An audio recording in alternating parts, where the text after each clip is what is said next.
Mee maaliif dagannaa rabbii keenya guddaa shukurii galfannaa yeroodhuma hundaa adaraa ofii yaadadhu xiqqaa taatee jaarsaa diinii kee baradhu dhiisimee siyaasa. Siyaasii jireenya jiruun addan ba'u fiildii kamuu keessaa garuu kana miti siyaasii kan keessan. Waa yaaduu, waa madaaluu, waa dubbachuu, waa mormuu eeyyee nu barbaachisa. Garuu eenyu dhugaa yaadee namallee yaachisa. Wanta gaarii ta'e dhaloota dhaalchisa.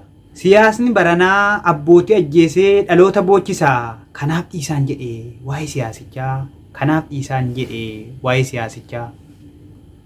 Siyaasii hin barbaachisa nama kamuu jireenya keessatti si barbaachisa haaluma jireenyaati.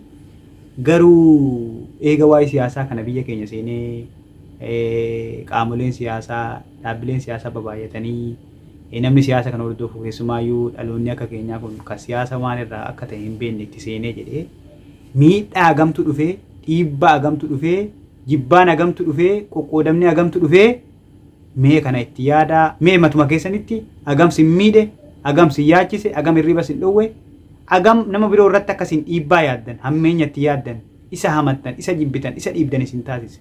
Kanaaf itti yaadnee yoo dandeenye siyaasa keenya karaa sirriitti deeffannee adeemnu yoo hin dandeenye immoo siyaasa keenya keessa siyaasaan ala taanee yookaan akka nama siyaasa tokko hin beeknetti keessaa bilisa taanee jiruuf jireenya keenya oofannu haa barannu namni kamuu barumsa na barbaachisa jedhee itti hamanu ani barumsa amantii kiyyaan isiniif hawwa namni kamuu barumsa na barbaachisa na fayyada yookaan kanan narra dirqama jedhee haa balatu jechuu barbaada galatooma.